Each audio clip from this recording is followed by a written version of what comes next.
Bismillahirrahmanirrahim. Wa idza huyyitum bi tahiyyatin fahayyu bi ahsana minha aw rudduha. Assalamualaikum warahmatullahi wabarakatuh. Alhamdulillahilladzi anzala as-sakinata fi qulubil mu'minin liyazdadu imanan ma'a imanihim. Walhamdulillahilladzi ja'ala ramadhana syahra siyam unzila fihi al-Qur'an hudan lin-nasi wa bayyinatin minal huda wal furqan. Ashhadu an la ilaha illallah wahdahu la syarika lah wa ashhadu anna Muhammadan abduhu wa rasuluh. Allahumma salli wa sallim wa barik ala nabiyyina Muhammadin wa ala alihi wa ashabihi wa man tabi'ahum bi ihsanin ila yaumiddin. Qala Allah Ta'ala fil Qur'anil Karim, a'udzu billahi minasy syaithanir rajim. Ya ayyuhalladzina amanu kutiba 'alaikumus shiyam kama kutiba 'alal ladzina min qablikum la'allakum tattaqun. Yang kami hormati segenap takmir Masjid Al-Mahdi Perumtas 3 Gerabakan dan seluruh jajarannya, Bapak dan Ibu jamaah sholat Isya dan Qiyamul Ramadan yang dirahmati Allah. Syukur alhamdulillah malam ini kita bisa menunaikan sholat Isya dan insya Allah akan kita lanjutkan dengan sholat Qiyamul Ramadan berjamaah. Mudah-mudahan apa yang sudah kita kerjakan, baik itu puasa di hari ini maupun ibadah-ibadah yang lain sampai sholat Isya dan sholat Qiyamul Ramadan ini diterima oleh Allah Subhanahu wa Ta'ala. Salawat ma'assalam semoga tetap tercurah atas Rasulullah Muhammad sallallahu alaihi wasallam. Bapak Ibu yang dirahmati Allah serta jamaah yang kami muliakan, Ramadan hadir di tengah-tengah kita ini satu sama lain itu berbeda-beda, Pak. Baik itu dari sisi jumlah yang keberapa dia hadir di tengah-tengah kehidupan kita, ataupun aktivitas apa yang akan kita kerjakan di bulan Ramadan itu berbeda-beda. Meskipun Allah hadirkan Ramadan di tengah-tengah kita ini, waktunya sama, temponya juga sama, tapi isinya itu berbeda-beda. Bagi hari ini bapak-bapak yang usianya sudah 70 tahun, kalau dulu akil baliknya 15 tahun, berarti 70 dikurangi 15, ada 55 kali panjenengan melaksanakan Ramadan. Nah, semuanya berharap semoga Ramadan ini adalah lebih baik daripada Ramadan-Ramadan kita yang telah lalu. Tema kita hari ini adalah Ramadan mulia bersama Al-Quran. Tidak bisa kita pungkiri, Pak, Bu, bahwa Al-Quranul Karim itu Allah turunkan di bulan suci Ramadan. Dalilnya jelas ada dalam Quran surat Al-Baqarah 185.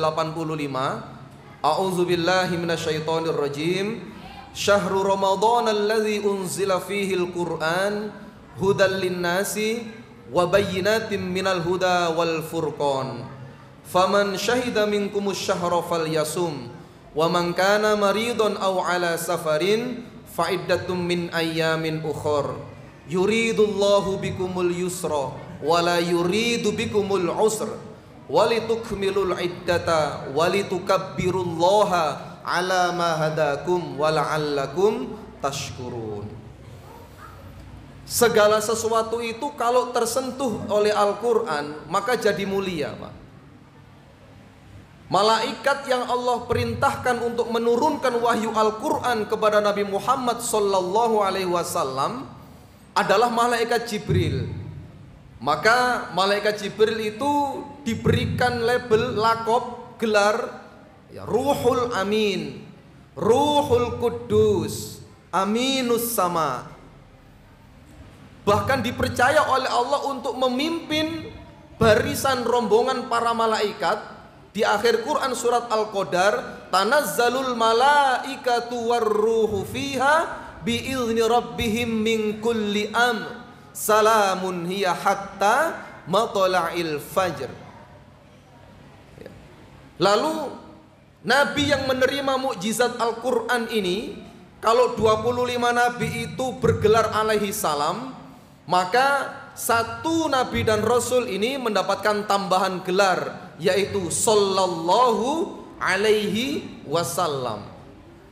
Nabi Muhammad tidak hanya diutus untuk satu kaum saja, tapi diutus sampai nanti kaum, sampai hari kiamat. Kalau rata-rata nabi dan rasul itu mukjizatnya itu adalah sakti, Pak. Cespleng bahasanya. Bagaimana Nabi Musa alaihi salam ya, dihadirkan musuh saat itu adalah Fir'aun dan para tukang sihir, maka mukjizatnya berupa tongkat.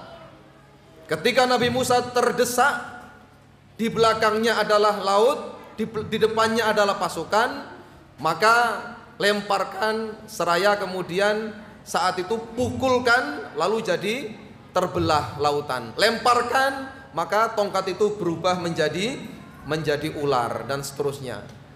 Kalau Nabi Isa itu bisa menghidupkan bahkan orang yang sudah meninggal atas izin Allah, menyembuhkan orang-orang yang buta, tapi Rasulullah Shallallahu Alaihi Wasallam diberikan mukjizat berupa Al-Quranul Karim. Al-Quranul Karim ini dahsyat. Kalau baru-baru ini pemerintah menerapkan satu program namanya literasi numerasi, maka Al-Quran itu tidak ada satupun isinya yang hoax, tidak ada satupun yang expired. Sampai akhir zaman itu dibaca oleh siapapun, oleh orang sepandai apapun, maka dia tidak akan pernah mengingkari kebenaran apa yang terkandung dalam Al-Quran. Maka Rasulullah Shallallahu Alaihi Wasallam mulia karena Al-Quran. Lalu bulan diturunkan Al-Quran ini namanya bulan suci Ramadan. Hampir kita tidak pernah mendengar ada yang mengatakan bulan suci Sya'ban, bulan suci Januari, bulan suci Maret, mboten enten. Yang ada adalah bulan suci Ramadan. Bahkan kemudian dihadirkan perintah di dalamnya itu berpuasa sebulan penuh lamanya. Lalu malam diturunkannya Al-Quran itu adalah malam Lailatul Qadar.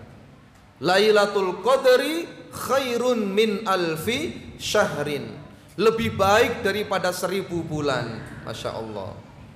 Bapak Ibu jamaah yang dirahmati Allah, lalu mari kita lihat hari ini, berprofesi jadi apapun panjenengan, berapapun investasi kekayaan panjenengan, seberapa mahal pun alas kaki panjenengan yang jenengan bawa ke masjid, baik itu sandal maupun sepatu, maka saya yakin dengan seyakin-yakinnya tidak ada satupun yang memperbolehkan jenengan masuk masjid dengan menggunakan alas kaki.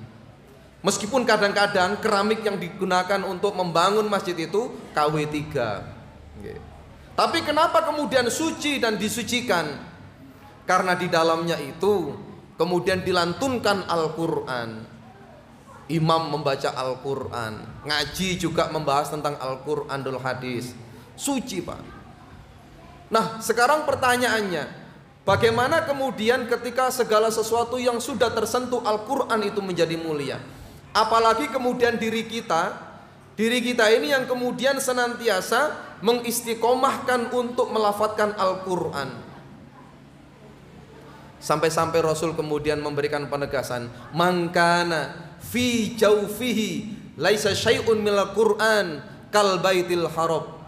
Barang siapa seorang mukmin yang dalam perutnya itu tidak pernah terkandung Al-Quran, maknanya adalah tidak pernah baca Quran, maka dia seperti rumah yang kosong.